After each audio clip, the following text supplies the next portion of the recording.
الشير واضح تمام. تمام. اوكي. طيب. ماشي.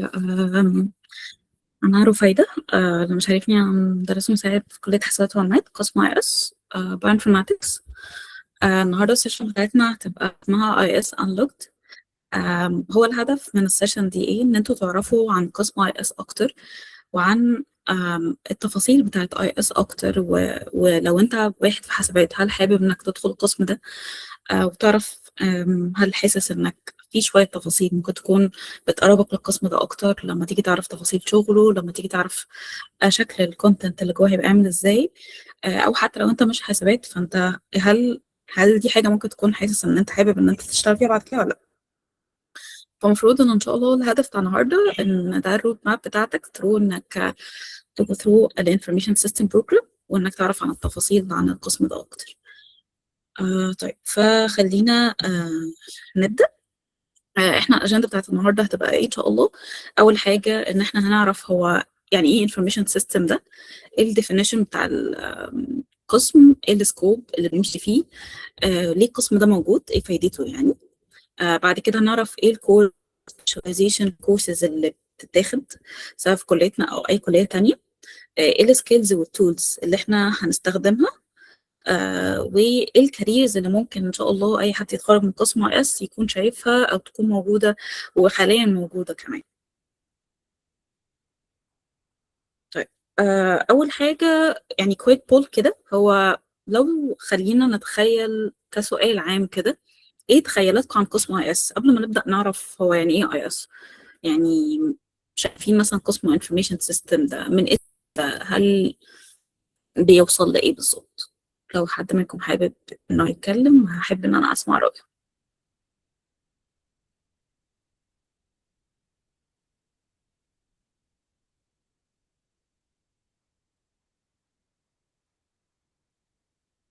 اوكي. ماشي. طيب. لو بصينا ممكن كده. نوصل ان احنا بنعمل سيستم في الاخر. مهم. ماشي. حلو.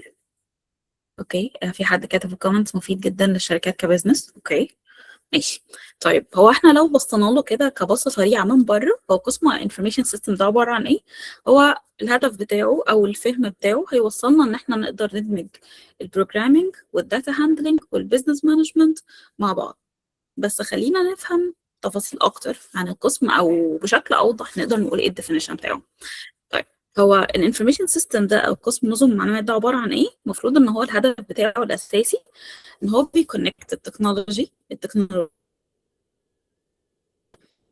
ازاي ده بيعملوا مع بعض. المفروض الانفورميشن سيستم هو عباره عن ان هي حاجه بتربط او بتخلي ان التكنولوجي توصل حاجه معينه احنا عندنا مشكله فيها في الحقيقه في البيزنس.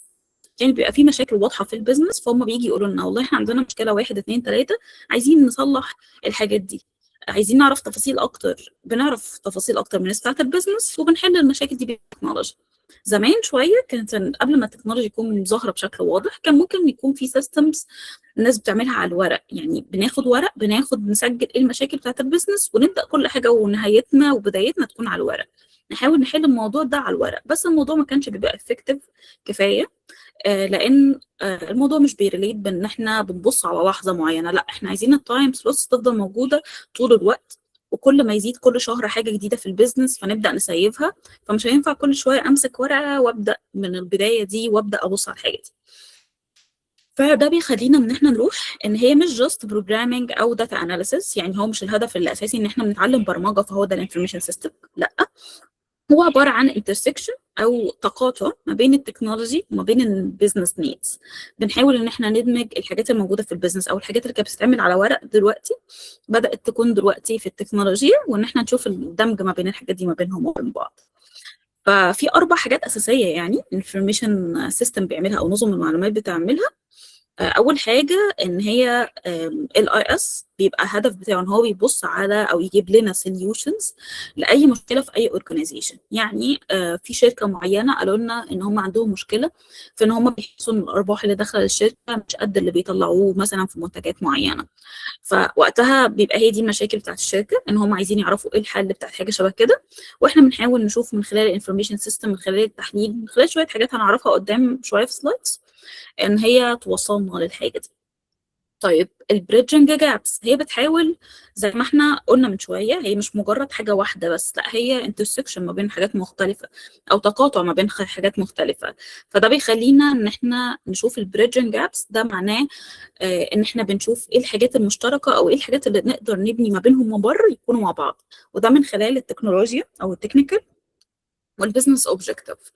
ده بيخلينا ان احنا نبص من باث سايتس ان هي بتقدر تشتغل. يعني من الاخر، من التكنيكال نقدر نروح للبزنس، ومن البزنس نقدر نروح للتكنيكال. طيب ثالث حاجه الاي اس بتعملها او بتشتغل عليها بشكل اساسي كقسم، الديسيجن سبورت. ان احنا بنحاول ان هي بنقول احنا بيبقى معانا شويه مشاكل سواء من اورجانيزيشن او شويه مشاكل من بزنس، واحنا بنحاول ان احنا ناخد قرارات او ديسيجنز على اساس الداتا والاناليسيس اللي معانا. اخر حاجه ان هي بتعمل انتجريشن لكل الحاجات المختلفه اللي احنا هنمر بيها دلوقتي. يعني هي بتعمل انتجريشن لشويه elements او شويه حاجات من قسم كمبيوتر ساينس او من كليه كمبيوتر ساينس، ومن الداتا مانجمنت ان احنا نعرف نمانج الداتا بشكل مظبوط، وان احنا نعرف البيزنس استراتيجيه بتاعته بتبقى ماشيه ازاي. فنقدر نقول باختصار جدا ان الانفورميشن سيستم ده عباره عن كريتيكال باك بون او الحاجه الاساسيه والعمود الاساسي في اي اورجانيزيشن لو حد يتعامل مع داتا وبزنس لاندسكيب. طيب يعني لو بصينا كده بشكل بسيط، بما ان دايما في ناس بتسال هل قسم انفورميشن سيستم قريب قوي كمبيوتر ساينس او قريب لسي اس، ولو هو ايه المتشابه ما بينهم، ولو لا ايه اللي مش متشابه ما بينهم. فده جراف بسيط قوي اسمه فين دايجرام بيقول لنا تقاطع الحاجات مع بعض ايه. فنقدر نقول ان الاي اس والداتا والسي اس هم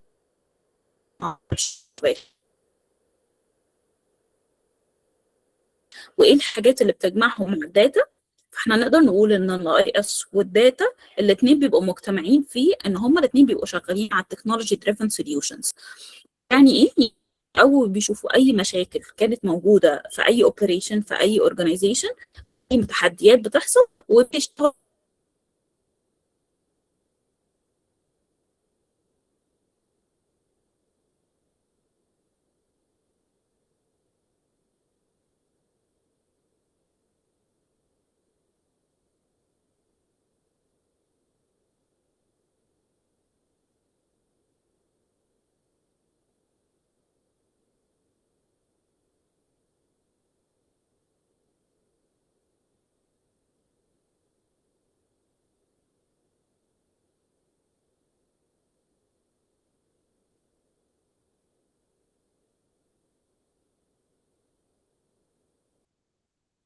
تاني.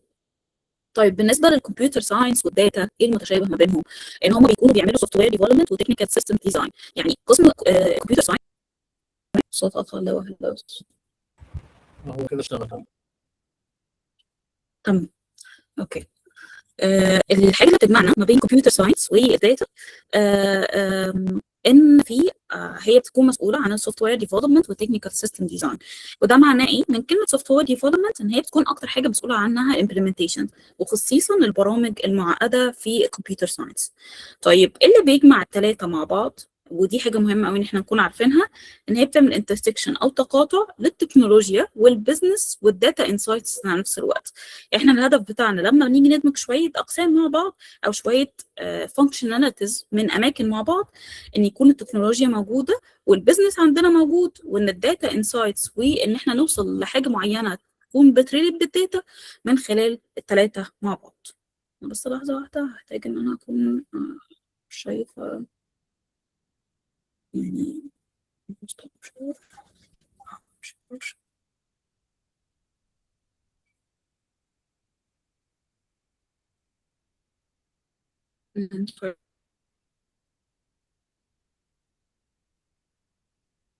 screen.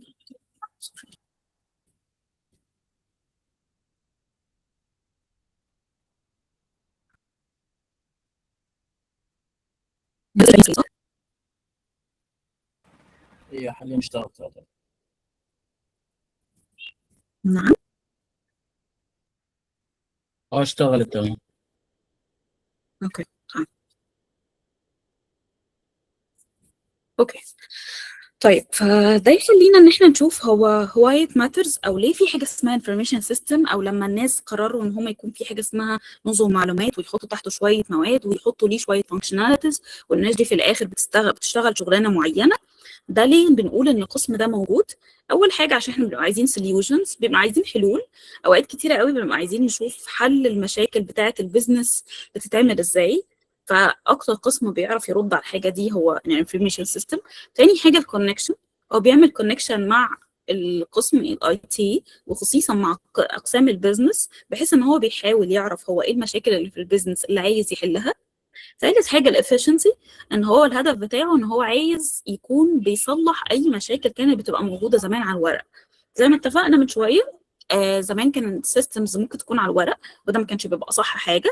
فاحنا بنبقى عايزين نصلح ده، فهم بيعملوا انهانسمنت للاوبريشنز اللي كانت بتحصل على الورق، وكانت بتبقى بتوصل ان البرفورمانس بتاعته ما كانتش وقتها احسن حاجه، فبيحاولوا يحسنوا ده في الوقت الحالي. واخر حاجه الديسيجن ميكنج، ان هو يكون بنعرف ناخد قرارات صح على اساس المشاكل اللي عندنا، ومن خلال المعطيات اللي معانا نعرف نوصل لحل المشكله بشكل مظبوط. طب معلش طيب ده عندي سؤال. يخلينا. اتفضلي.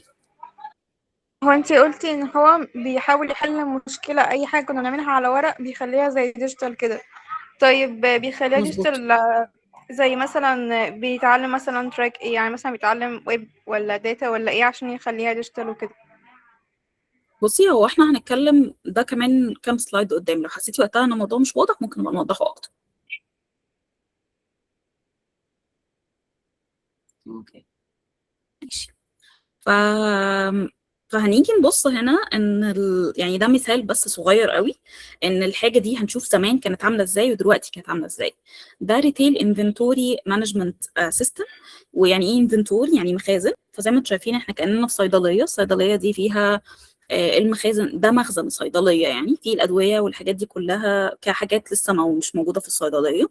فاحنا في لحظه معينه لو دواء معين، لو الموضوع كان مكتوب على ورق، فانا ببقى عارف ان انا معايا مثلا 5 علب من برشام معين، بقوا 4، بقوا 3، بس مش هاخد بالي ان في مشكله لو حصل حاجه معينه.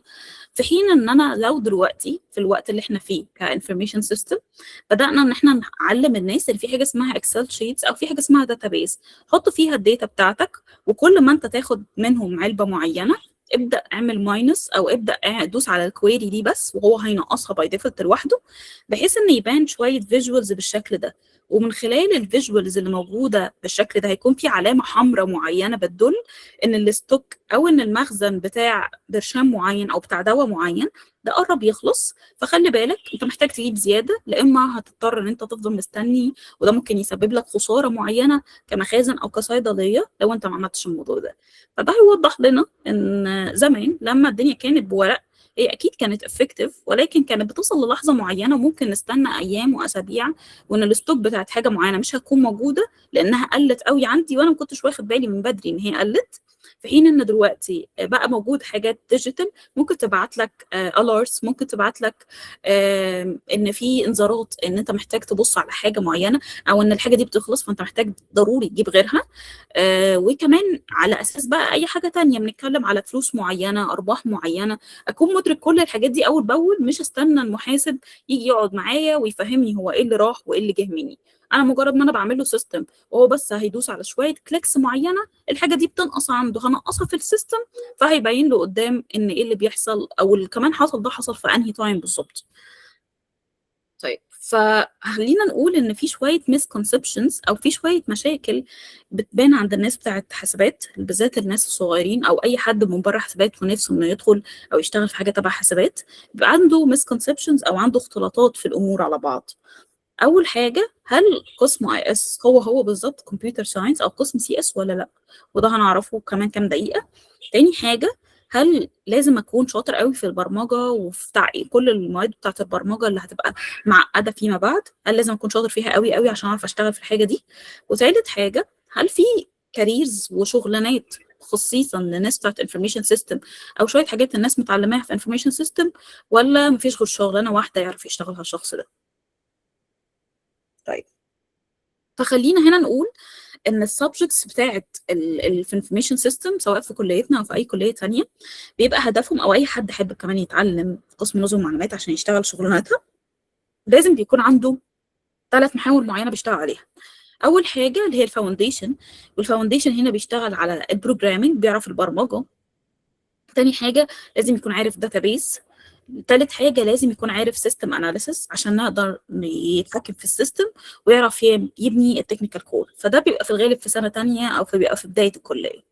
سنه ثالثه او يعني في السنه المتوسطه في الكليه او يعني خطوه تانية بعد البيزكس اللي انت عملتها عندك في حياتك لو انت بتذاكر لوحدك، فانت محتاج تعرف ايه هو السوفت وير انجينيرنج.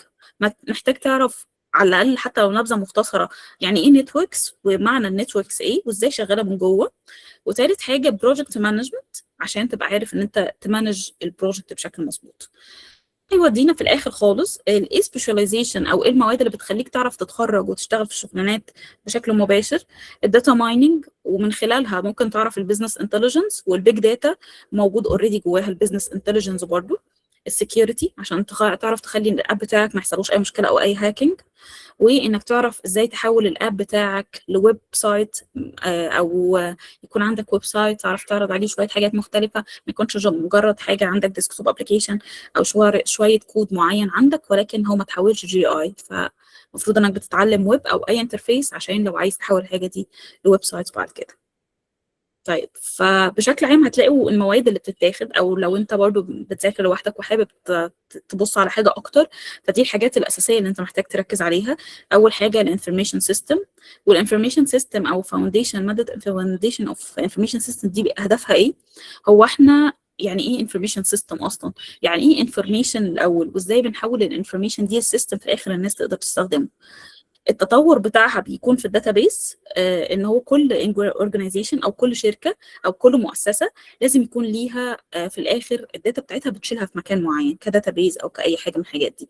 فلازم تعرف هو يعني ايه داتابيز، وازاي وليه الحاجات مش بنسيفها في اكسل شيتس او في وورد وفايلز طول العمر، وهل ده صح ولا هل ده غلط. الداتابيز بتساعدك في انك تكتب الكويريز او انك ترد على استعلامات معينه عندك بسهوله جدا من خلال الداتا اللي متخزنه عندها، وبتقدر تشيل حجم داتا كبير جدا من غير ما تهنج، مش زي الاكسل. كل ما عدد الريكوردز بيكبر كل ما بيهنج ويقول لك نوت ريسبوندنج في النص. نيجي بعد كده الماده اللي بعدها السيستم اناليسيس والديزاين. دي فايدتها ايه؟ ان هي بتحاول تعمل ترانزليشن للبيزنس نيدز او للطلبات بتاعه البيزنس بتاعه الناس اللي حوالينا جوه تكنيكال سوليوشنز. يعني ايه الخطوات اللي انا اعملها علشان الحاجه دي تتحول لسيستم، ومفروض اعمل ميتنجز مع مين عشان كل الصور توضح.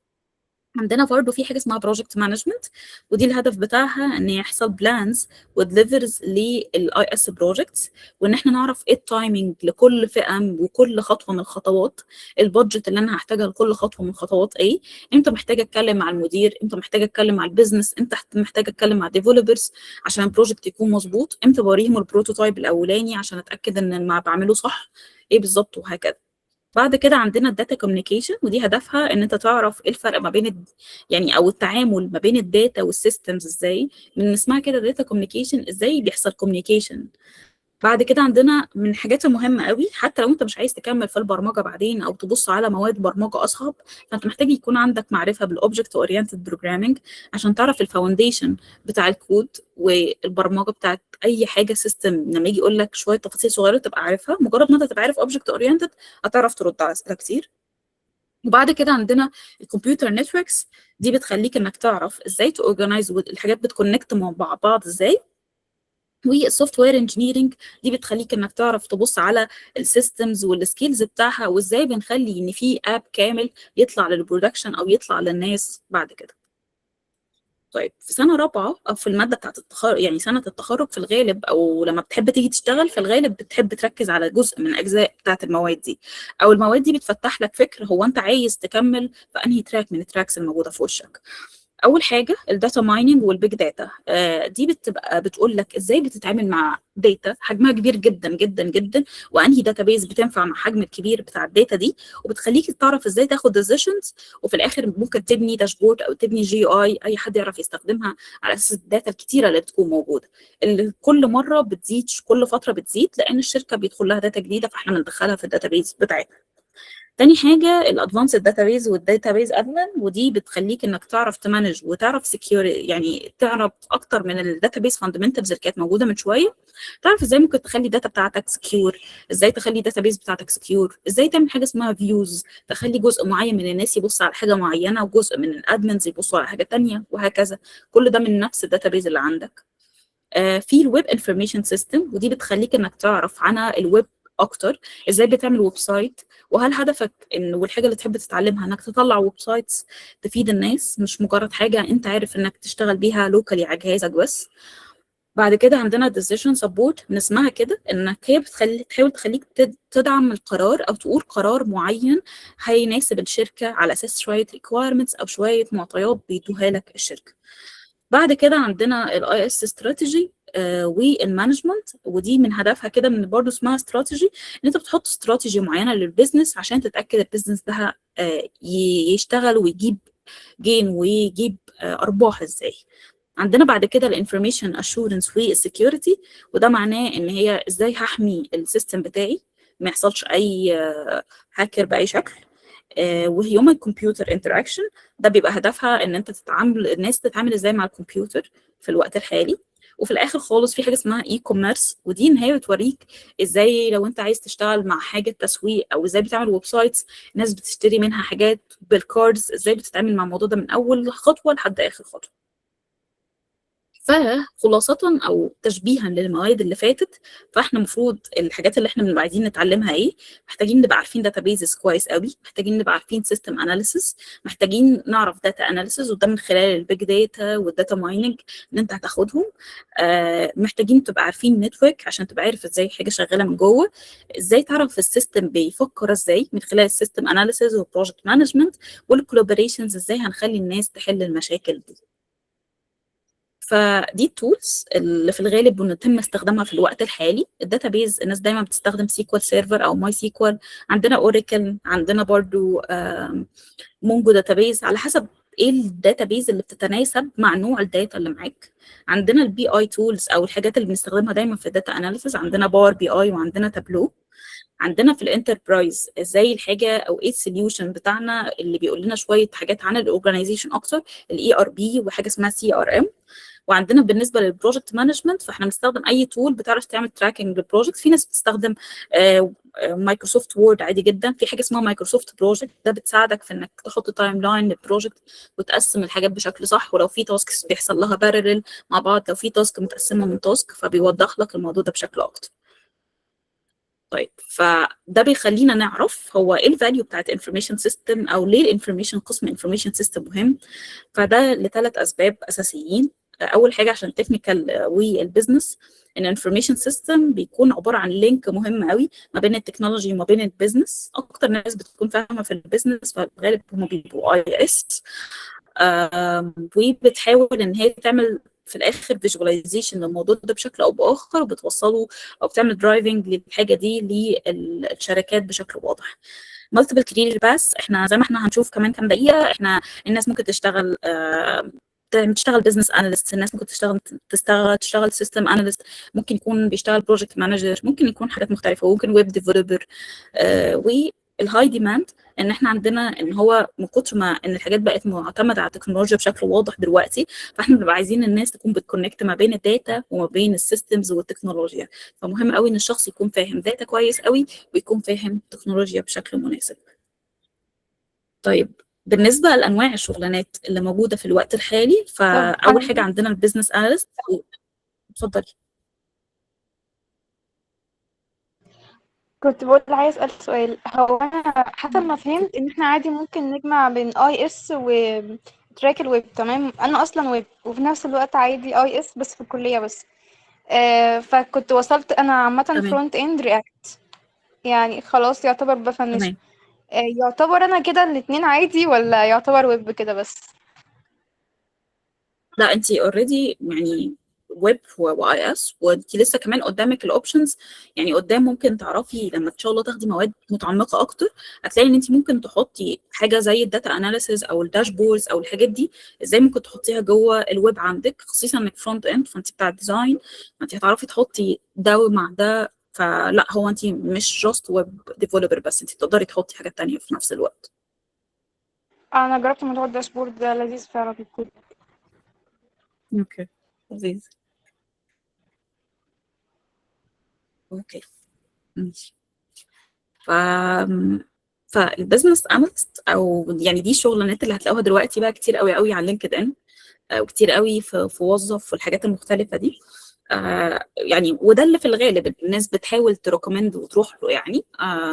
فلانه ترند، يعني في شغلانات بتبقى في وقت معين ترند، زي ما الدوت نت كان ترند في وقت، فدلوقتي في حاجات تانية ترند. فالبزنس اناليست ان هو بيحاول يعمل ترانزليت للبزنس نيدز جوه التكنيكال ريكويرمنتس، يعني بيحاول يشوف البيزنس محتاج ايه. انتوا يعني بتكونوا على علاقه بشركه معينه، الشركه دي بتبدا تقول لك ايه البيزنس نيدز او ايه الطلبات بتاعتها، ومن خلال ده بتبدا تحط الحاجات دي في تكنيكال ريكويرمنتس. انت بتكتبها كده ان انا هعمل الحاجات دي بتكنولوجيا ازاي، وبتعمل له داشبورد، او بتعمل له يعني زي ما هو محتاج. هل محتاج ويب سايت، هل محتاج داشبورد يكون فيها تفاصيل معينه، هل محتاج الاثنين مع بعض. بتبدا تشوف البيزنس نيدز على اساس ده في ايه. السيستم اناليست ده بيديزاين ويمبروف السيستمز عشان سبورت بروسيس معينه. هو بيشوف السيستم الشركه دي شغال ازاي، وبيحاول يقول لهم بيحلل الموضوع ده بشكل واضح، وبعد كده بيحاول يعمل انهانسمنت ان السيستم مش شغال بشكل مظبوط في ده وده وده. يعني محتاج مثلا لما يكون بيسحب حاجه من حاجه معينه، محتاج يقل هنا بشكل واضح، يكون باين البوتونز، يكون باين الارقام في حاجه معينه، وهكذا. فالسيستم اناليست بيبقى هدفه ان هو يعمل ديزاين وامبروف للسيستم ان ازاي يشتغل عشان يسبورت كل حاجه موجوده في الشركه تمشي بشكل مظبوط. طيب الداتا اناليست هو شبه البيزنس اناليست شويه، ولكن هو بيبقى الهدف بتاعه بشكل اوضح ان هو بيترن الداتا جوه انسايتس جوه الديسيشن ميكرز. يعني احنا بنديله داتا دي مش لازم تكون ببزنس، ممكن تكون داتا عيادات، داتا حاجه مشروع معين في دماغي، مش لازم يكون ليه هدف معين واضح في البيزنس. انا عايزه اعرف الحاجه دي بتتاثر بالبيزنس ازاي، الحاجه دي بترجع لي فلوس ازاي. لا انا عايزه اعرف المشكله في السيستم اللي ليه علاقه بالمستشفيات ده مثلا حاجه معينه ازاي، عايزه اعرف عدد المرضى اللي بيجوا مثلا في حاجه معينه قد ايه كتير. فاوقات بتبقى الحاجات مش بتريليت ببزنس قوي على قد ما هي بتريليت بداتا انا عايز افهم عنها او اعمل عنها اناليسز وتحليلات اكتر عشان افهم معنى الداتا ده ايه. فبنحول الداتا وقتها لديسيجنز او لقرارات. يعني نقول لهم مثلا اغلب الناس اللي بيجي لها مرض القلب بيبقى سنها كبير جدا، وبيبقى عندهم مشاكل في 1 2 3 قبل ما يكون بيجوا، لان هم في الروشته بتاعتهم مكتوب عندهم مشكله في مرض 1 2 3. فده بيخليني في ديسيجن ميكنج ان اي حد لما يجي لك ب1 2 3 خليه يعمل تحليل معين عشان نحميه من ان يكون مثلا عنده القلب قدام او حاجه معينه شبه كده. طيب برضو عندنا بالنسبة للمانجمنت والكونسلتنج رولز، عندنا ممكن تبقى اي تي بروجكت مانجر، لانك في الاول في الاخر انت هتعرف ازاي تعمل ليدنج للبروجكتس. وبصراحه هو ده مش الشخص الوحيد اللي بيعرف يشتغل فيه القسم اي اس، لان ماده الانفورميشن سيستم والداتابيز والبروجكت مانجمنت بيبقى اي حد اخدهم في سنه تانية، ولكن بيبقى اكتر واحد ممكن يشتغل على الحاجات دي بشكل اكتر في السنين اللي بعدها هو قسم اي اس، لانه بياخد ادفانسد بروجكت مانجمنت وبياخد حاجات اكتر ممكن تفهمه عن البروجكت والتفاصيل انك تمانج بروجكت بشكل واضح وصح ازاي. فالبروجكت مانجر ممكن هو يعمل ريدنج، ان هو يحدد هو شكل البروجكت المفروض يمشي ازاي من الخطوه الاولى اللي هي البلاننج لحد ما يعمل ديليفرنج او يدي البروجكت للشخص اللي قدامه الستيك هولدر بشكل مظبوط، ويديله بروتوتايبس ويتاكد ان البروجكت شكله مظبوط زي ما هو محتاج. الاي ار بي كونسلتنت ده الشخص اللي بيعمل اسيست في الامبلمنتيشن والكونفيجريشن بتاعت الانتربرايز سيستم. حاسه اللي بيعمله نعم شبه الشخص اللي هو يو اي يو اكس، بيفهم الاول، بيعمل انترفيو مع الناس. بصي هو في شغلانات كتير قوي بتبقى متطلبات بيسأل شويه اسئله عشان يعرف الاب بصي، هو اي شغلانه من الشغلانات لازم الشخص اللي بيبدا، يعني اي واحد، احنا في الاول وفي الاخر احنا الكليه بتاعه التكنولوجي. فالكليه بتاعه التكنولوجيا دي بدات تكون موجوده ازاي؟ بدات ان احنا بنحاول نحول اي حاجه كانت ورقيه او كانت بتبقى موجوده بشكل مش واضح، بنحاول نحولها لابلكيشن، سواء كانت يو اي، سواء كانت ديزاين، سواء كانت بروجكت مانجمنت، سواء كانت داتا اناليسيس، سواء. فالحاجات دي كلها لازم في الاول وفي الاخر انت بتقعد مع الشخص اللي محتاج منك السيستم وبتفهم منه ايه متطلباته. فدي حاجه واضحه او بتبقى مشتركه في كل انواع الشغلانات اللي موجوده. ولكن هي الفكره مثلا بالنسبه للبروجكت مانجر، هو بيبقى الهدف بتاعه انه بيعمل بلاننج، يعني البلان نفسها بتاعه المشروع هو اللي بيساعده فيها ان هو بيعملها لحد ما يطلع له البروجكت زي ما هو عايزه. يعني هو بيقول له والله، يعني الشخص اللي بيتعامل مع بروجكت مانجر او مع اي حد بتاع بروجكت كبروجكت مانجر، بيرمي له كل المتطلبات او كل الحاجات اللي في دماغه، بيقول له والله انا عايز اعمل حاجه تبيع منتجات عندي مثلا في محل معين، وبيرميها له كده بس، يقول له اعمل لي بروجكت، يعني بلان واضحه لمشروع كامل، ان المشروع بتاعي ازاي ينجح ازاي، وقول لي انت محتاج مني فلوس ايه وايه الحاجات اللي انت عايزها مني وانا هعملها لك.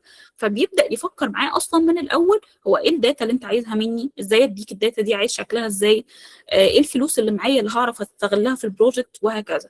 فاليو اي يو اكس هو بيقول له في الاول وفي الاخر هو ايه الديزاين اللي هو عايزه، وبيساله على شويه حاجات بتخليه ان هو يخلي الديزاين في الاخر شكله لذيذ. ولكن هو مش بيقول له مثلا انا معايا 500,000، انا مش عارف 500,000 دي هعملها ايه. لا، المفروض البروجكت مانجر هدفه انه يبص على البادجت اللي معاك بشكل كويس، ويخلي البادجت دي تتقسم في اماكن مظبوطه لحد ما تطلع الحاجه اللي انت عايزها، من بدايه من البلان وانك بتشغل الموظفين عندك ازاي، لحد ما تخلي في الاخر شكل الموظفين يشتغل بحاجه ترجع لك فلوس، مش حاجه غير كده.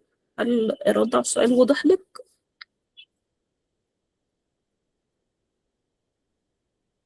ايوه تمام. اوكي ماشي. طيب، وعندنا الاي تي سكيورتي كونسلتنت.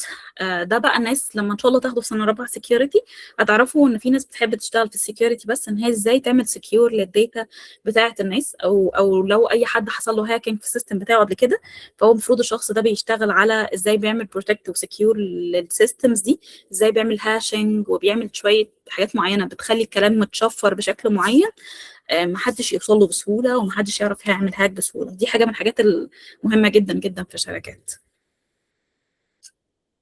طيب، فده بشكل بسيط كده هي التايم لاين للجيرني بتاعتك، سواء انت حسابات ولا مش حسابات وحابب انك تبص على الحياه وتشتغل في الشغلانات اللي احنا قلنا عليها من شويه، او لو عايز يعني تكون عندك خبره بشكل كويس في انفورميشن سيستم. فاول حاجه في اول سنه محتاج تفهم ايه البيزكس، محتاج تعرف يعني ايه انفورميشن سيستم، الحاجات دي بشكل واضح تكون عامله ازاي معاك.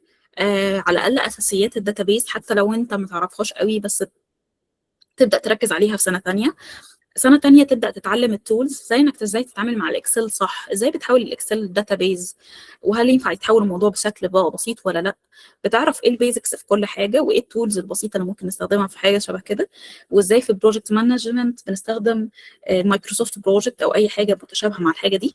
في السنة الثالثة بتبدأ تعمل وورك او بتشتغل على مشاريع مختلفة وتبدأ تحطها في السي في بتاعك، وتبدأ تكون حطيت ايدك في كل انواع المشاريع في كل المواد، زي بروجكت مانجمنت، زي داتا اناليسيس، زي بحيث انك تشوف هو انت نفسك تشتغل ايه. يعني انت مش بتعرف انت نفسك تشتغل في ايه غير لما بتحط ايدك في المشاريع دي. يعني في ناس كان بيبقى نفسها في الاول تقول انا حاسه ان انا بس ويب ديفلوبر، انا ما فيش غير كده، بس بتيجي تحط نفسها في المشاريع بتاعت الويب بتحس ان هي بتزهق. في ناس كانت بتبقى فاكره ان هي شاطره قوي في الباك اند، بس تيجي تشتغل في الباك اند بتحس لا، هي عايزه تبقى فرونت اند، والعكس. فانت بتعرف الحاجه دي لما بتحط ايدك في مشروع، وبتبدا وقتها تعرف هو انت شاطر في ايه ومش شاطر في ايه، ايه ليه ايه عندك ليه بال طويل. فلما بيطلع لك ايرورز بيبقى عندك بال طويل قوي انك ما تنامش وتصلحها، وايه الحاجات اللي بتزهق منها ومش بتستحمل ال5 دقايق تقعد عليها. من خلال ده هيخليك توصل لسنه رابعه بانك تعرف تختار ايه السبيشاليزيشن وايه التخصص اللي انت عايزه. هل عايز تشتغل داتا اناليست، هل عايز تشتغل بزنس اناليست، هل عايز تشتغل بروجكت مانجر، هل عايز تشتغل ويب ديفلوبر، هل عايز تبقى فرونت ولا باك اند، بانهي تول. الحاجات دي كلها هتوضح لما تكون حطيت ايدك في كل حاجه من الحاجات اللي مشيت فيها في سنه ثالثه. وكمان ده هيخليك تعرف تختار مشروع تخرج يبقى موجود في السي في بتاعك في حاجه أو انت بتحبها قوي ونفسك تشتغل فيها، عشان ان شاء الله لما تيجي تروح انترفيوز لما تتخرج، لما يجي يسالك عن مشروع تخرجك تكون فعلا في حاجه انت بتقدم عليها، مش مجرد اي حاجه او سلام. ف كاختصار بسيط قوي للسيشن دي كلها، الاي اس بتاعنا او هدف الاي اس ايه. الاي اس هو عباره عن انفورميشن سيستم بيحاول يكونكت التكنولوجي مع البيزنس، وبيحاول يحل المشاكل اللي في العالم الحقيقي بتاعنا، وبنحاول نحل ده بتكنيكال كونسبتس. وده بيخليك ان انت من خلال ايه، انك بتعمل انتجريشن لاسبكتس او لمعايير مختلفه، في انك توصل في الاخر لديسيجن ميكنج مظبوط او قرار صح، وانك تشوف ايه المتناسب مع الاورجانيزيشن او الشركه اللي انت بتشتغل فيها. تاني حاجه ان الفيلد بتاع الانفورميشن سيستم هو كل شويه ما يكبر بشكل واضح.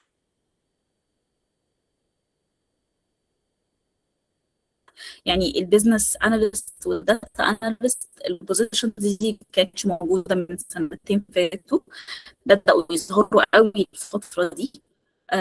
وبدأ يكون مفهوم الداتا اناليسيس، الداتا ساينس، الحاجات دي تكون واضحه اكتر. والبروفيشنالز والاندستريز بيبقى عايزين الناس دي بشكل واضح، يعني سواء البوزيشن او البوزيشنز الثانيه اللي احنا كنا كاتبينها في سلايدز، لان دي اكتر بوزيشن ترند دلوقتي لو حد فتح ودور عليها. كلير رود ماب ان انت محتاج انك خلاص بعد ما تستقر على كارير معين او حاجه معينه لسه بتتعلمها، لازم تبص بقى هو ايه السكيلز اللي انت محتاجها في الحاجه دي، ايه التولز اللي الناس، هل بيبقى بيركز على كذا ولا كذا. يعني اغلب الناس بتشتغل على باور بي اي وتابلو، بس في اماكن ثالثه بتشتغل على داشبورد، حاجه ثانيه خالص. بس لو انت عارف دول هتعرف توصل للي بعده، فلازم تكون عارف هو ايه الطريق الصح اللي انت ماشي فيه، وايه التدريبات الصح اللي انت ماشي فيها. طيب في الآخر خالص حابة أسمع لو حد منكم عنده أسئلة. أنا يعني هقفل شير سكرين وأفتح يعني لو حد عنده أسئلة أبدأ أخد سؤال سؤال ونرد على كل الأسئلة في دماغكم، وبعد كده هتكون السيشن بتاعتنا تكاد تكون بتنتهي يعني. فلحظة واحدة أنا هعمل ستوب شير ويخلينا نروح هنا. أو أي حد منكم عنده أي سؤال ممكن يعمل رايز هاند أو أي حاجة، وناخد الأسئلة بالترتيب عشان بس الأسئلة ما تدخلش في بعض. تمام. سلوى عندك سؤال، اتفضلي. هو ال AI الفترة اللي فاتت عامة أثر على تراكات كتير، ايه تأثيره على تراك IS؟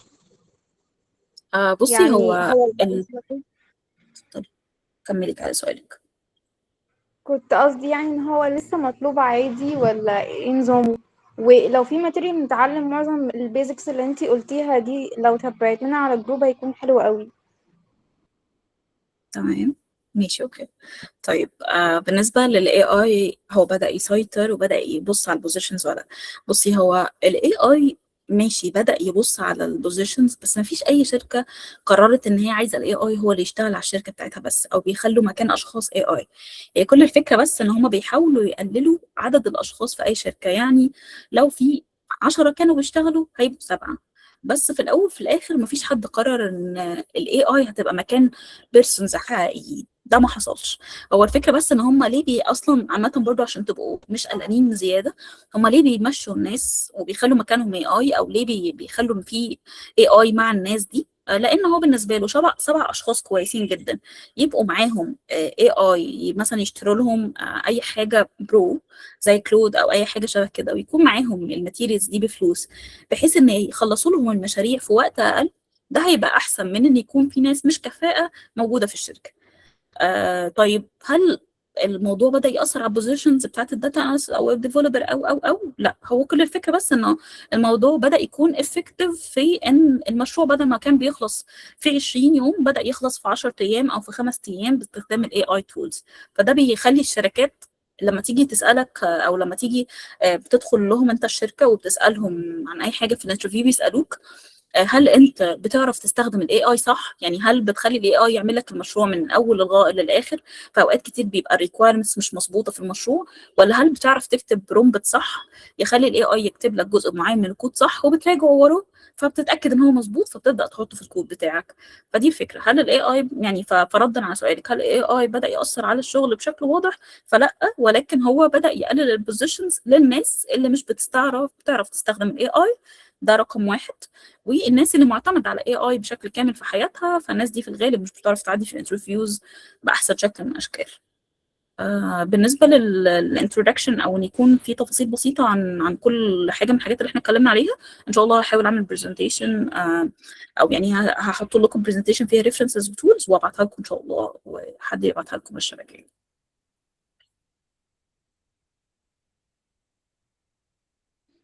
تمام، شكرا. الشرح كان حلو جدا، انبسطت جدا من السيشن بتاعتي النهارده. ميرسي، شكرا يا سارة، شكرا. اتفضلي يا سارة لو عندك سؤال.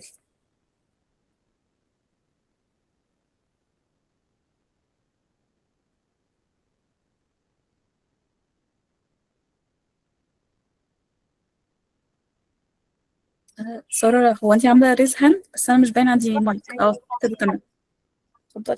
هل مجال الاي اس بيعتمد على البرمجة بشكل كبير ولا تحليل الأنظمة وإدارة الأعمال أكتر؟ بصي، لا، هو قسم اي اس يعني زي ما اتفقنا من شويه، هو بيبقى محتاج انك تكوني عارفه اساسيات البرمجه، يعني كمثلا واحده هتشتغل في البيزنس اناليست او في الداتا اناليست، لا، مهم انك تكوني عارفه اوبجكت اورينتد، تبقي عارفه هو البرمجه بس ماشيه ازاي. لكن هل بتبقى محتاجه انك تكوني متعلمه 1000 تكنولوجي او 1000 لغه برمجه عشان تعرفي تمشي فيها؟ لا، ده مش حقيقي. بس على حسب برضو انت ايه، يعني انت لازم على اساس البوزيشن. يعني انت لو هتشتغلي ويب ديفلوبر وهتشتغلي باك اند في الويب، فانت لازم تعرفي ايه البرمجه اللي انت تشتغلي بيها. هل هتشتغلي بي اتش بي ريليفنت، يبقى وقتها لازم تتعلمي بي اتش بي ريليفنت، وهكذا. ف...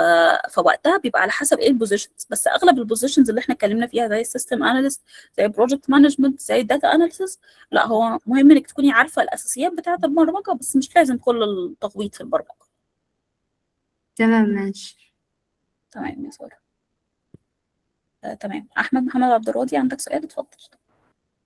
السلام عليكم. وعليكم السلام.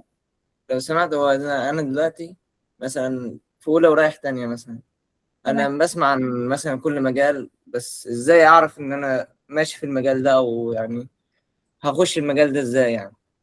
تمام، بص، هو انت يعني مش مطالب انك من سنه اولى انك تعرف كل انواع يعني الشغلانات، تحس انك قادر تروح لهم كلهم.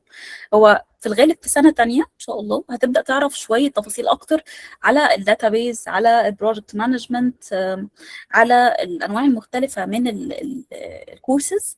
وكمان هتبدا تحط ايدك شويه في الحاجات، يعني هتبدا تحط ايدك شويه اكتر في البرمجه. فانت وقتها هتحس انك والله ممكن تبقى عايز تشتغل ويب عشان هو بيبقى مثلا فيه سكريبتس كتير. ممكن تحس لا، انا ما بقتش احب السكريبتس قوي، حبيت الداتابيز وحبيت البروجكت مانجمنت. فوقتها هتبدا تفلتر شويه ايه انواع الشغلانات اللي انت عايزها. هتلاقي نفسك بتروح مثلا البروجكت مانجمنت، للسيستم اناليسيس، للداتا اناليسيس لو بتحب الداتابيز، وهكذا. فان شاء الله في سنه تانية لما تبدا تتعرض لكورسز اكتر، تكون اكتر من كورسز بتاعت سنه اولى، لان كورسز سنه اولى كانت لحد ما بيزكس قوي. في سنه تانية الدنيا بتبقى بيزكس شويه بس فيها شويه كونتنت. فده هيفتح لك افكار شويه، يحسسك هو انت انهي شغلانه ان شاء الله تبدا تروح لها اكتر. هتلاقي نفسك هتفلتر الشغلانات على اساس الحاجه اللي عارف تشتغل بيها وليك خلق عليها، والحاجه اللي مالكش، مش قادر عليها يعني. طب سؤال تاني، هل أنا أجرب مثلا كذا مجال عشان أشوف نفسي، ولا أعمل إيه بالظبط، ولا أسمع عنهم، ولا إيه؟ والله بيبقى هو هتبقى حاجه كويسه ان احنا بنبص على كورس انتروداكشن يعني انا مثلا لو عاجبني 3 مجالات ومحتار جدا جدا ما بينهم، ببص على ال3 كورسز دول، او ببدا اشوف انتروداكشن كورس ليهم، وبسمع عن القسم ده اكتر، او عن العلم ده اكتر، او عن التراك ده اكتر. ولو حسيت نفسي ان انا ميال للتراك ده، فببدا في الرود ماب بتاعته. والله الدنيا ماشيه سالكه معايا، يبقى هجرب واعمل مشروع وهتشيك ان انا تمام في الحاجه دي. لقيت نفسي فصلت في النص، يبقى هركن التراك ده على النص وهروح للتراك اللي بعده واشوف الانترودكشن رود ماب، وهكذا يعني. تمام. طب ما ينفعش يبقى مثلا واحد في كذا مجال، صح؟ والله بص، موجود، ولكن هم يعني في الانترفيوز بيبقوا هممهم اكتر انك لو انت كاتب مثلا انت اشتغلت كده شويه وكده شويه وكده شويه، فانت ليه فضلت تشتت نفسك ما بين كذا وكذا وكذا وكذا.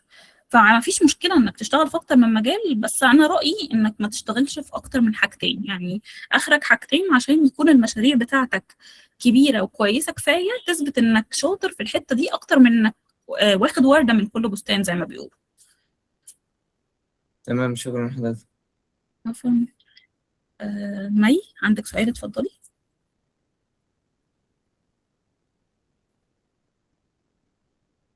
السلام عليكم يا باشمهندس. وعليكم السلام. أولا حابة أشكر حضرتك جدا على الشرح والتوضيح البسيط عن المجال. شكرا يا مي، ميرسي. أنا رايحة سنة تالتة شاء الله، وحابة ان انا ادخل مجال الانفورميشن سيستم، يعني ان شاء الله حابة ان انا ادخله واتعرف واتعلمه يعني. بس بالنسبة للتخصصات اللي هي فيه، يعني زي مثلا الداتا اناليسيس، انا حاسة ان المجال ده يعني عندي شغف فيه ان انا اتعلمه او ان انا ادرسه قوي. فهل يعني حضرتك قلتي ان احنا بعد في سنة تالتة هنبتدي نعمل على مشاريع حقيقية فيها التخصصات دي، يعني نبتدي فيها في سنة تالتة، بحيث ان احنا في سنة رابعة نبدأ ان احنا نتخصص في التخصص ده، مثلا داتا اناليسيس. خلاص انا بقى هطلع من سنة تالتة المفروض انا محددة انا عايزة ابقى داتا اناليسيس ولا ايه بالظبط. بالظبط. هل اخد تدريب او كورس مثلا في سنة تالتة او قبل سنة تالتة؟ يعني مثلا حاليا أنا بفكر ان انا ادخل كورس مدفوع بقى او اي حاجة اتعلم فيه داتا اناليسيس. هل تنصحيني بده ولا لا لما تدخلي سنة تالتة وتخلصيها الاول؟ بصي، هو انا في سنه ثالثه وان شاء الله هتاخدوا ماده اسمها تدريب ميداني، دي بتبقى موجوده في كل الاقسام.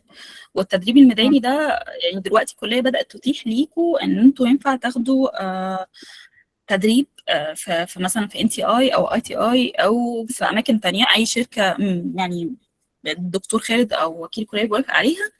وفي الغالب انت بينفع تختاري الكارير اللي انت عايزاه،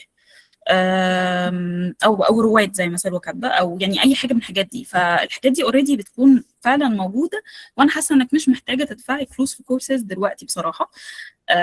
وهتلاقي ان وقتها الكورس يعني بيكون فيه كل التفاصيل اللي انت كنت تكوني محتاجاها، وبتتعلمي كل حاجه زي الكورس ده، زي اي كورس بره. وهتبداي تعملي بروجكتس بشكل واضح في سنه ثالثه.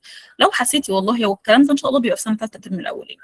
لو حسيتي بعدها ان لا ده ما كانش كفايه بالنسبه لك وعايز تاخدي حاجه اكتر، ممكن تاخدي حاجه اكتر. بس انا حاسه ان الحاجات اللي بتتاخد في الاماكن دي بيتاخد زيها بره. يعني في الغالب الداتا اناليسز هو الكونتنت واحد في كل الاماكن المدفوعه والغير مدفوعه. ففي الغالب انت لو ركزتي على انك تمشي انت مع الاماكن دي وتكوني بس بتعملي التاسك اول باول، وهم بيبقوا فيه ريستريكشنز رولز حاطينها عشان بعد كده بيخلوا الناس تقل وهكذا، فده هيكون كفايه قوي بالنسبه لك انك ان شاء الله تعملي بروجكتس في الحاجه اللي انت بتحبيها، وهتكون ماده من موادك، فهتكوني مهتمه بيها بشكل واضح كمان. تمام، شكرا خالص لحضرتك، شكرا. سلوى عندك سؤال تاني؟ اتفضلي.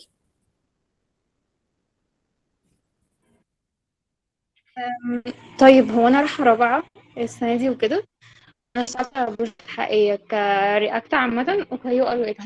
كنت شغاله على ده شويه بروجكت ده شويه بروجكت. انا بحب المجالين وبدمجهم مع بعض. شايفه المفروض استعد ازاي، او لو في حاجه اخدها؟ انا اصلا ما كنتش مهتمه بالمجال قوي، مركزه على الويب اكتر. بس انا جربت كذا تراك زي ما قلتي، يعني في بدايه السيشن وكده كنت بتقولي ان احنا المفروض نشتغل في كذا بروجكت. فجربت كذا تراك عامة لحد ما قررت أنا عايزة إيه وكده السنين اللي فاتت. تمام، جميل. يعني انت خلاص جربتي وحسيتي انك مرتاحه اكتر حاجه التراك بتاع الرياكت هو أساسا المفروض والفرونت. أستعد. اه بالظبط، بس أنا أطور أخد نكست معلش ممكن تقولي تاني عشان صوتك قطع.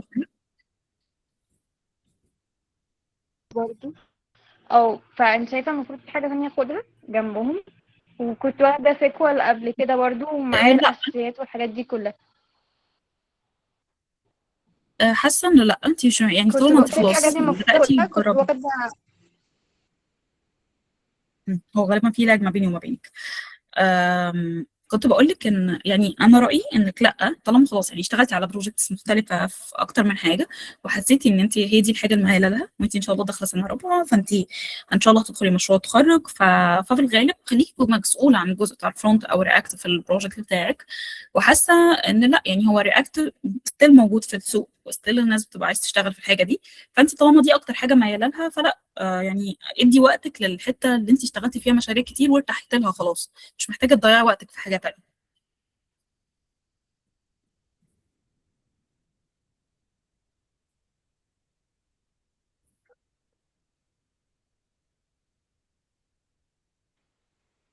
أيوه.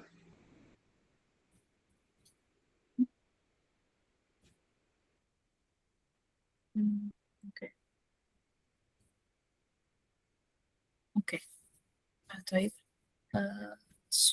سلوى، يعني السؤال يعني الرد كان كفايه لسؤالك، ولا حاسه لسه لا في حاجه واقعه عن حاجه؟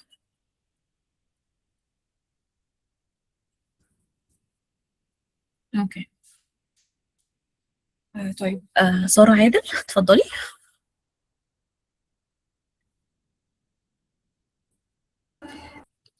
أنا أولى حاسبات، فعاوزة أعرف إيه أهم المهارات اللي لازم أركز عليها من أول السنة. بإذن الله يعني محتاجة تركزي أكتر حاجة على الداتابيز، لأن دي أكتر حاجة من الحاجات الفاندمنتالز اللي هتكوني بتاخديها، وهيكون مترتب عليها غالبا كل المجالات اللي احنا قلناها. محتاجة تركي يعني برضو محتاجة تبصي إن شاء الله لما تيجي تاخدي بروجكت مانجمنت وسيستم أناليسيس هتلاقي إن برضو محتاجة تبصي هل الحاجات دي يعني حاجات تحبي إنك تشتغلي فيها ولا لأ. لو حسيتي إن الحاجات دي تحبي إنك تشتغلي فيها، حاولوا إنكم لما تيجوا إن شاء الله، يعني دايما بيقولوا لكم اختاروا فكره مشروع وامشوا عليها. اختاري فكره مشروع حقيقيه وجربي انك تشتغلي مشروع حقيقي على الحاجه دي، وجربي انك تشوفي حاجه في السوق، يعني مثلا صيدليه او دكاتره او تعملي معاهم الحاجه دي بشكل واضح، وتشوفي هل الحاجه دي انت حاجه مايله لها بشكل واضح وصريح ولا لا. بس اهم حاجه شايفه انك محتاجه تركزي عليها في سنه تانية بصراحه هي اغلب حاجه الداتابيز يعني وبرضه الاوبجكت اورينتد، علشان تكوني عارفه البيزكس بتاعه البروجرامينج والبيزكس بتاعه الداتابيز، عشان على اساس ده هتعرفي تحددي اكتر في الترم الثاني وفي سنه ثالثه. ولو الحاجات دي حبيتيها فانت ممكن تبداي تشوفي الداتا اناليسز او الويب على اساس انهي حته هتكوني مايله لها اكتر. خلاص ماشي.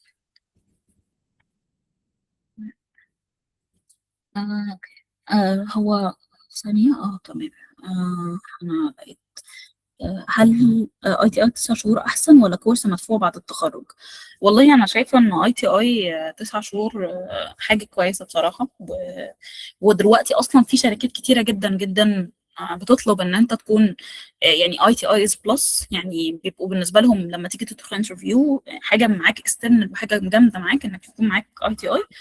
وده حقيقي يعني فايده من فوائد الاي تي اي بالنسبه لي اللي ممكن اكون عشتها، ان هم بيجيبوا لك يعني بيبقى في شويه سيشنز كده في النص كل فتره بيجيبوا ناس من الاندستري بيقولوا لك الناس من الاندستري دي بيقولوا لهم طلباتك ايه، وبيحاولوا يشغلوك على الحاجه اللي بيطلبوها دي بشكل واضح عشان تكون مؤهل للشغل مع الشركات دي بالذات بعد ما تتخرج. فحاسه ان اي تي اي ممكن تكون احسن بكتير من اي كورس مدفوع.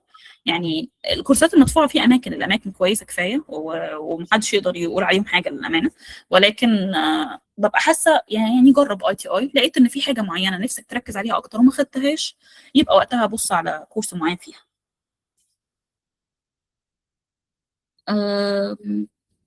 المنصات زي مونورد واليوديمي وسيسكو اكيد شهاداتهم كويسه، يعني دي من الحاجات اللي واضحه جدا وباين ان هي كويسه.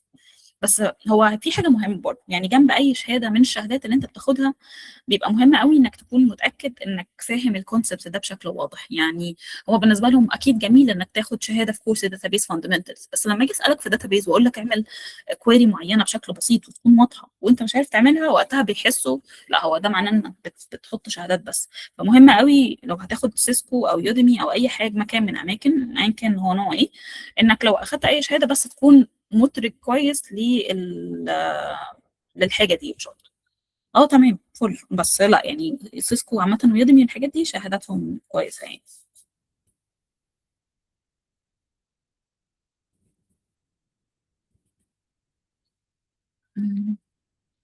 فرع اسيوط كويس ولا الواحد يروح لفرع القاهره اكثر؟ هو دي الفكره بقى، انك يعني لو هتقدم في القاهره او كده، يعني ده لو انت عايز تراكس معينه. يعني هنا احنا معروف عننا ان احنا عندنا دوت نت وعندنا اوبن سورس، وعندنا داتا فيجواليزيشن بيفتح 4 شهور اللي هو بالنسبه لنا داتا اناليسيس، وده شبه اللي بيتفتح في كل الاماكن غالبا اللي بيبقى موجود زياده بس في يعني مثلا في القاهره مثلا في ناس بتحب الداتا ساينس وهكذا. فانت لو بالنسبه لك يعني هل اي تي اي والستاف فيها اللي بتوع اسيوط كويسين، للامانه هم كويسين جدا وشاطرين جدا، والواحد يعني لما اخد معاهم كورسز معينه لا حاسه ان الموضوع بجد حقيقي وهم بيذلوا مجهود خرافي وبياخدوا فيدباكس من الطلبه، فلو في حد مش كويس بيحاولوا ان هم يحسنوه لحد الاخر. فلو التراك اللي انت عايزه موجود هنا زي دوت نت، او انت حابب انك تجرب دوت نت او اوبن سورس او داتا فيجواليزيشن، كمل هنا هيبقى احسن لك انك تبقى موجود هنا وسط الناس. لو حاسس لا مش ده التراك اللي ميال ليه وفي تراكس معينه انت حاطط عليها في القاهره، ركز كويس، اهم حاجه بس انك تكون بتركز كويس وتذاكر كويس للتراك ده، وتبص على الجروبات اللي فيها التراك ده وتبص عليه بشكل واضح، لان هم من الناس، القاهره من الناس اللي بيبقى عندهم اعداد محدوده 20 او 25 بني ادم، فهم بيبقى الانترفيوز والتكنيكال انترفيوز والامتحانات بتبقى شديده شويه على الناس كلها عشان يعرفوا ياخدوا ال 25 دول. فبس هل الناس مش بتروح او الناس ما بيحصلهاش اكسبت؟ لا، في ناس ما شاء الله بيحصل لها اكسبت. فانت بس ركز ايه التراك اللي انت عايزه وابدا ذاكر له قبلها بوقت واضح وكفايه.